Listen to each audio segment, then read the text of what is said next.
Hi, this is Steve, and I want to welcome you to another Tech Leader Talk discussion. Do you want to learn how you can use artificial intelligence to benefit your business? Well, that's what I'm going to be talking about on this episode with my guest, Manuj Aggarwal. He's an artificial intelligence and cybersecurity expert, and he's also a mentor to startups. He's an author of 2 books, and he's named as an inventor on 4 different patents. So, on our discussion today, Manuj talks about how he launched his current business called TetraNoodle Technologies, and he provides plenty of tips for using artificial intelligence tools such as Chat GPT and others to enhance your business. He also provides some warnings for tech leaders about using those tools safely so that you don't accidentally disclose company secrets. We've already heard that happening in the news with some major corporations, and he'll talk about how you don't let that happen to your company. He also talks about the value of patents, especially when it comes to selling a business. So I'm sure that you're going to enjoy this conversation with Manuj, and you'll get some valuable tips for effectively using artificial intelligence to benefit your own business. So let's get to my conversation with Manuj. Hi, Manuj. I want to thank you for joining me today. Absolutely excited to be here. Thank you. So I gave the listeners a little introduction about you and your company. Tell us how you got there. How did you get to the work that you're doing today as the Chief Innovation Officer at TetraNoodle Technologies? Yeah. Well, if you want to go back in my early days, I grew up in India in a small town, and my career started working in a factory for $2 a day. And I wanted to change my situation, my life. I knew there was more for me, and I got inspired reading some real world stories of business tycoons in a business magazine. So Okay. I thought to myself, if these people can change their life or do some amazing things, then anybody should be able to do that. At that time, I didn't realize what it was, how I was going to do that, but it pushed me towards finding some passion of mine, like what I can use to create value in the world. And I found that passion in programming and computers and technology. Mhm. And so from the early days, I knew that was sort of the profession I was going to follow. And then when I came to Canada, that was 1998. I got a job quickly. That was a dot-com boom time, but I also lost my job because of dot-com bust, then September 11th, then Gulf War. So that sort of forced me to look into entrepreneurship. So I started my technology consulting company Okay. back in 2001. And back then, it was called Spider Communications. And the reason why these names came up is because a lot of people in your audience will relate to that. As technology engineers, generally you are not really good at marketing or sales and things like that. Yeah. So back then, my company name was Spider Communications because the web was just coming out. So I said, the web will go nicely with Spider. So around 2007 or 2010, around that time, when smartphone movement was sort of just picking up speed, people started asking me, oh, what is this Spider Communication? Is that like a phone company, or what do you do in that? So then I had to think about changing the name, and again, it was a challenge for me. Uh, but I was talking to some friends sitting in a restaurant called Noodle Box. So there's a restaurant chain in Vancouver called Noodle Box. So I was just discussing, hey, what should be the name that I pick? And randomly, I just said, "Hey, what about Noodle Box as a name? We come here so often." And so they said, "Oh, actually, it's a quite catchy name." I was like, "Really?" I was just joking. And they said, "No. Think about Apple. Think about all these weird company names." So I said, "Okay, fine." So I took the Noodle Box concept and used Tetra for the box. This is a Chinese takeout place. The Chinese takeout has the square sort of box. So Mhm. that's where the name came from. And yeah, I mean, we work with Fortune 500 companies, startups. We help build technology. We bring ideas to life. So we have developed we have worked with many entrepreneurs, helping to bring their idea, turn it into a product, bring it to market. We work with Microsoft building their enterprise solutions, work with Pearson Education.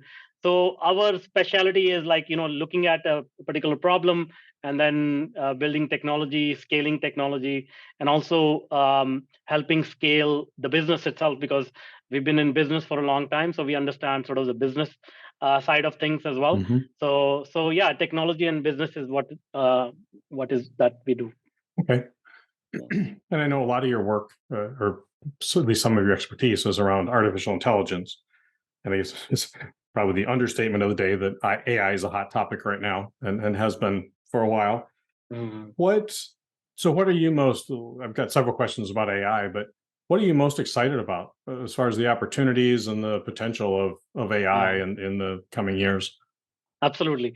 You see, AI, a lot of people don't realize it. AI has been around for decades, so since 70s.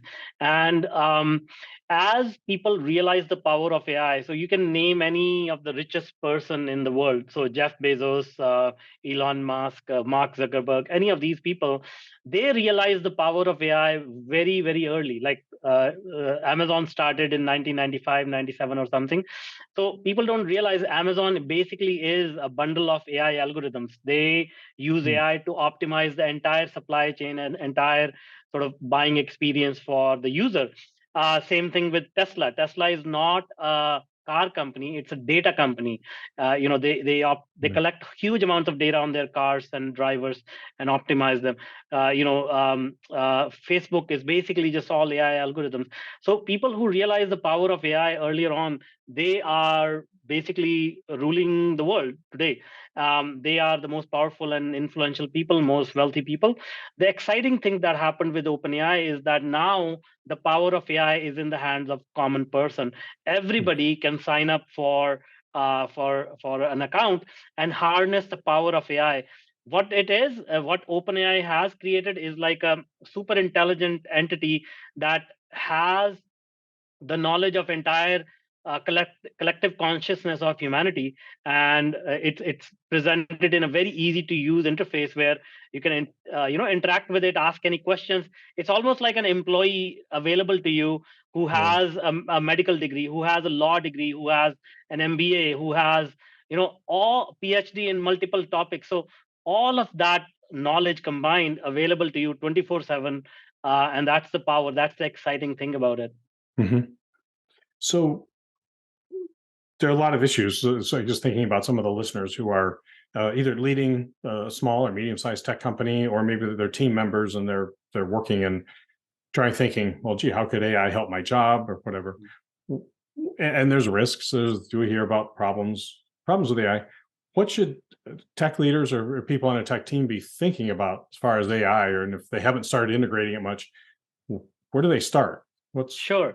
That's a great question. So, one of the things that is happening is that, whenever a new technology like that, this is introduced, a lot of people have confusion, a lot of people have fear, Yeah. and certainly that's a lot.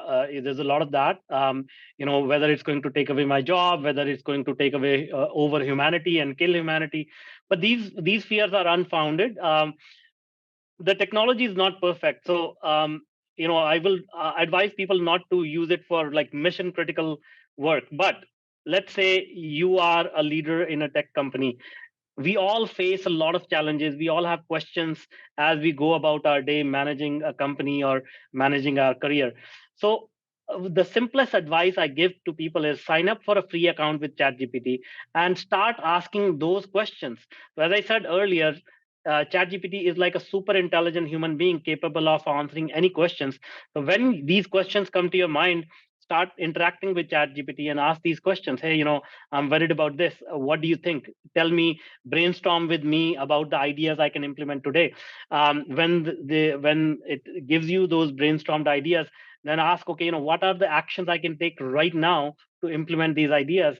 And let's say if you have some of your own ideas, you can start to debate with AI and say, okay, give me some of my blind spots which I'm not thinking about. Why are these Okay. ideas not right? Why are these ideas may not work? What are the things that are missing? Or as leaders, we always think about, what are our employees thinking? What are our clients thinking? So instead of, obviously we should be talking to our employees, we should be talking to our clients, but overarching, you can start asking questions to AI and say, hey, I'm targeting young mothers in my vicinity. What are their pain points? What do they what kind of problems they are having? How can I serve them best? How can I reach them? What are some of the marketing messages that will appeal to them?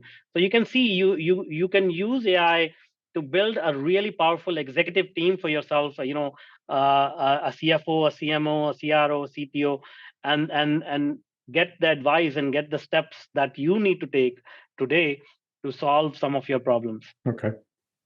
So how do you, I mean, there's all kinds of stories about misinformation or just plain old false information. There's some poor mayor in either Australia or New Zealand who, if you put his name into a lot of into OpenAI and things, it comes up and lists his criminal record, which he doesn't have. Mm. But it's gotten into the algorithm, into the machine learning, and it's tough to extract those things. How does somebody then kind of like vet the data or make sure? I guess you're not going to copy it into your annual report or something, but how do you make sure it's valid and it's worth considering that Yeah. information? See, we have to really understand what OpenAI and similar large language models they are doing. They are not actually looking at the facts. They are not being trained on facts. They are trained on how humans communicate. Meaning, Mm, what word you do I use after a certain word? So let's say if I say hello, generally the words that follow hello is how are you. So these large language models are just picking up those words and saying, okay, if this is the word, then what word comes after that? Hence it is not factual, because as human beings as well, we make up stuff all the time, when we are interacting with other professionals or even yeah. our friends and family. If there is a topic that we are not very sure of, but we make up stuff to fill in the gap, and that's what AI is picking up.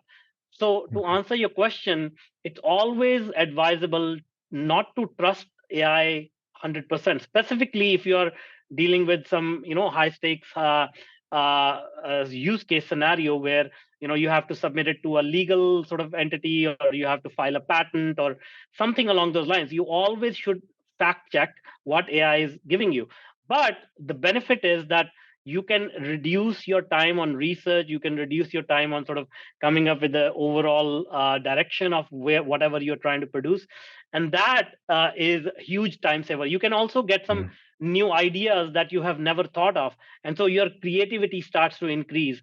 And so once you get the sort of the draft, if you will, then you can edit it, fact check it before you distribute it to your audience. Okay. All right. Yeah. Yeah, I use it some of the tools, and I guess the one that helps me that I've used most recently is I write an article, and I've got some ideas for the title, but it's like, hey, for this article, give me Mm. 10 possible titles.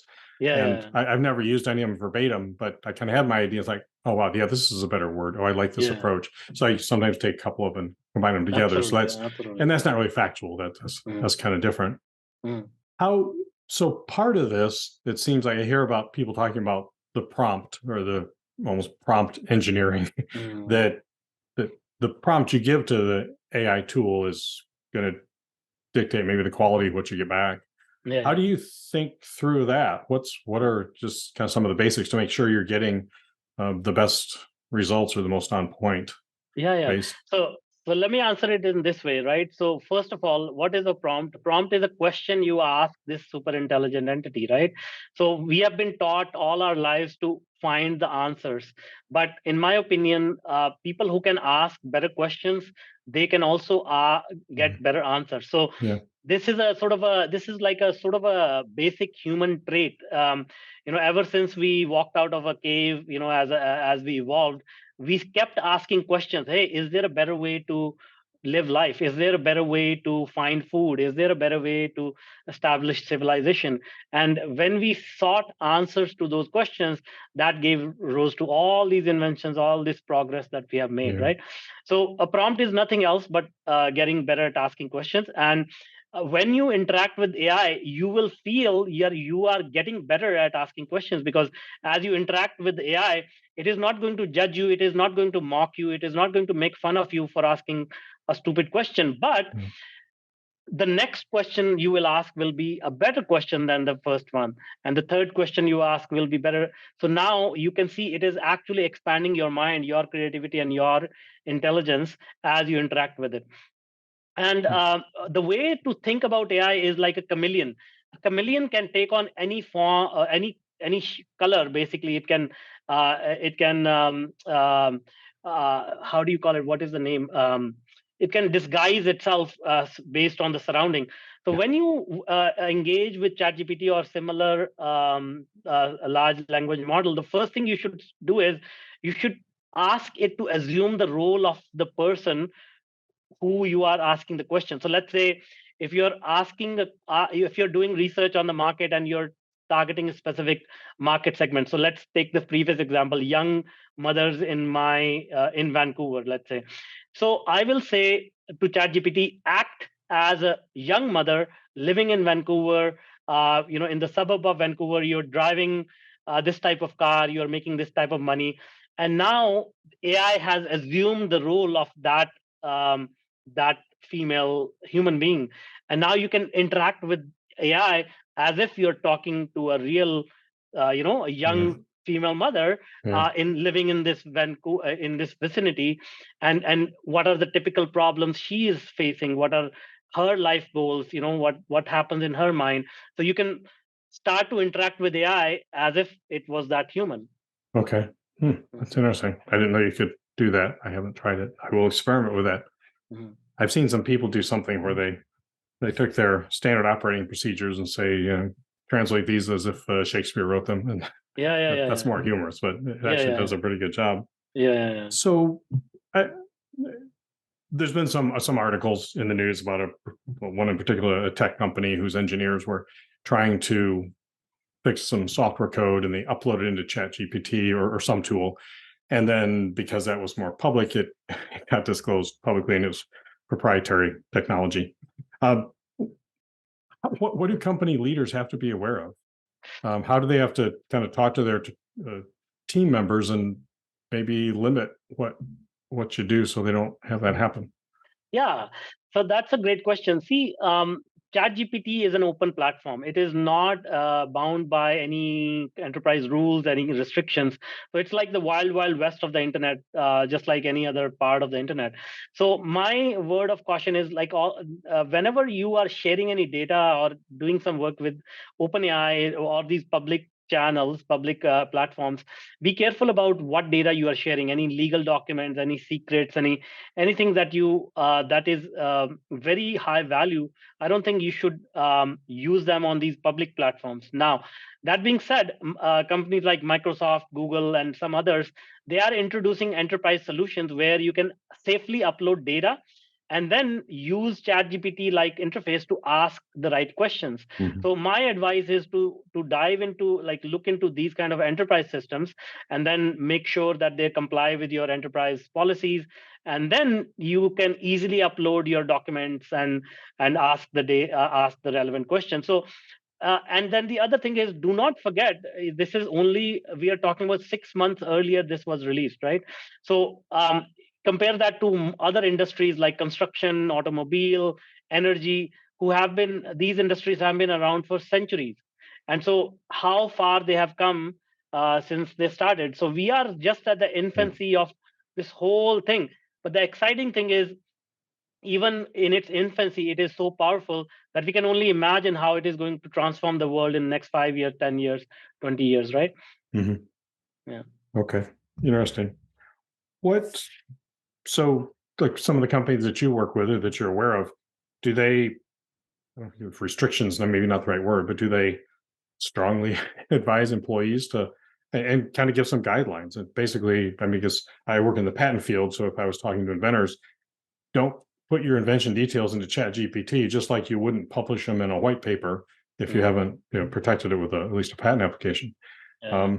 Is that what they need to do? What kind of approaches are companies doing to, I guess, educate people who may not Yeah. realize how open and public this is? See, right now, again, a lot has to do with the specific use cases, specific company culture, specific company policy. I'll give you a few examples here, right? So, some, like, I've been talking to, like, businesses of all sizes. So, I was talking to a medium-sized business. They have about 300 employees, and so they said, like, if I upload some of my correspondence or some of my data, like how will that affect, will that be made public? So I answered it in such a way that when you share some data with OpenAI, with Chat GPT, it's like pouring a glass of water in an ocean. Okay, so it is not going to really make a difference. But let's say 10 million people start to pour a glass of water in the ocean, that is going to have an effect, right? So now, if a large corporation is uploading tons of data, then it will start to show up. But if you are a Yeah. small to medium company, or even if you're a large company, like you're sharing a small amount of data, is not going to like radically train OpenAI very in quick succession. I mean, one cycle of training for OpenAI, I think it takes months and costs about $100 million. So it's not like it's gonna be Mm. picked up right away. Yeah. But the idea is to be careful, be cognizant of these restrictions, and to answer the next part of your question, I've been like, there are companies who are creating task forces, center of excellence for AI.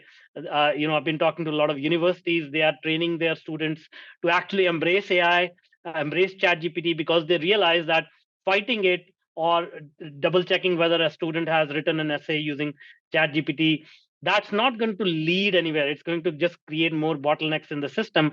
So the idea is to train people how to use it properly, because if information is available right away, there's no point in remembering that information, right? So from the student's perspective, as long as Yeah. you understand it and you can recall it, you can connect the dots, you can say, okay, based on this problem, I can pull my skills in marketing, I can pull my skills in technology, and I can solve a problem, or I can mix and match two different skills.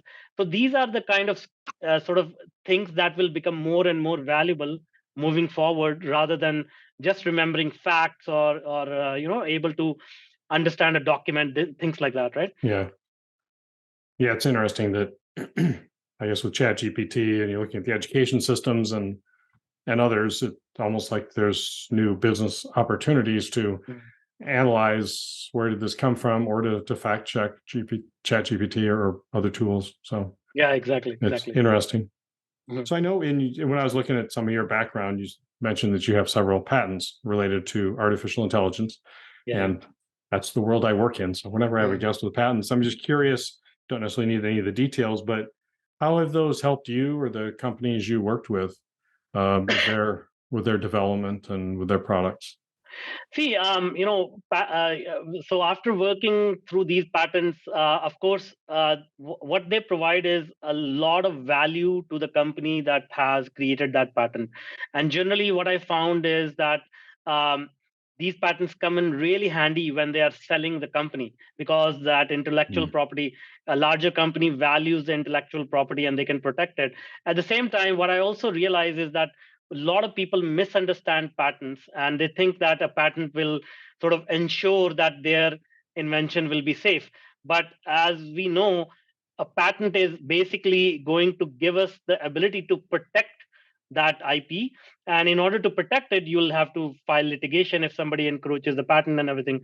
So, in my opinion, as long as people understand what a patent is, why they are filing it, what is the value they are going to create in the end, that is the education that people need for working with patents. That is my opinion. But of course, you are an expert in this field, so Well, I will love to get your opinion on this as well. well, it's same. Yeah, I have a different perspective because I look at the Mm, legal side, and mm, yeah, the government doesn't go out and enforce the patent for you. So mm. if somebody does infringe, then it is on you to negotiate a license, or if it Yeah, takes litigation, depending on yeah, what its value. And yeah. yeah, every case is different. Exactly. Yeah. There actually are. It seems like there's more.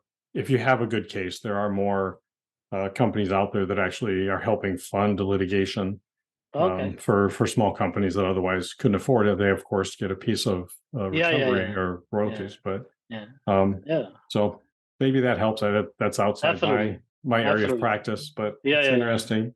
yeah. So what's a question I love asking tech people, because I always get some very interesting answers. What's the favorite part of your current work? What do you love the most? The favorite part is impacting human lives, because we focus on technology, and look at technology as a tool to improve human life. So we do a lot of work in healthcare, we do a lot of work in education, and so the idea is, when you build technology and you focus on the end user's impact of that technology, you try to build technology which is almost transparent to the humans, almost like easy to use. It doesn't come in the Yeah. way, and that's the thing. That's the impact that we see on end users that excites me. Like, we helped some there was a project where we created new AI algorithms to help with joint pains. So, people who have been suffering joint pains all their life, and they have to stand on their feet all day, they got relief from this invention. That was Wow. amazing. There was another project we worked on where 30% of the students in higher education institutions, they drop out in the first 2 years, because of various reasons. They found that the program is of no interest or too difficult, and so we created some AI algorithms to match students with their with the courses that they will enjoy and they'll be able to finish. So the Yeah. result was more people to finish their degree program, did not drop out. So these kind of impactful things are what drives us. That's exciting. Yeah. No, it is. I've heard some other people talk about, I don't know what the tools are, but helping, well, high school students or young adults or people looking to change careers. Um, Not just kind of the old tests like decades ago when I was in high school. Okay, you should go work in a machine shop or something, but getting a little bit more into, what are you passionate about? What are your hobbies? What do you love doing?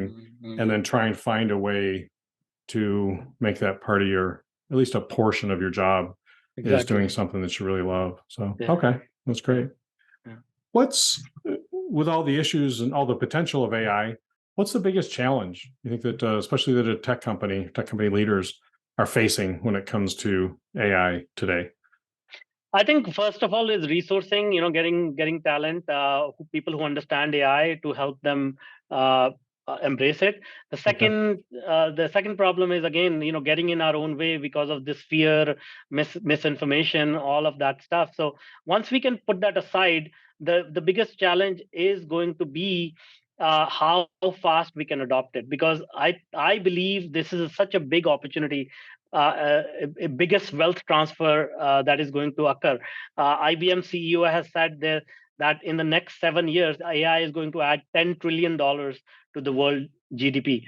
So Oh, currently, the world GDP is $80 trillion. So about 12% of the world's GDP is going to be attributed to AI. So the idea is that if you don't adopt AI today, in 5 years you are looking at most likely having no business at all, because consumers and your buyers will come to expect AI enabled services, AI enabled products. um, so the so the challenge will be, getting over your own mindset, embracing this technology and adopt it as quickly as possible.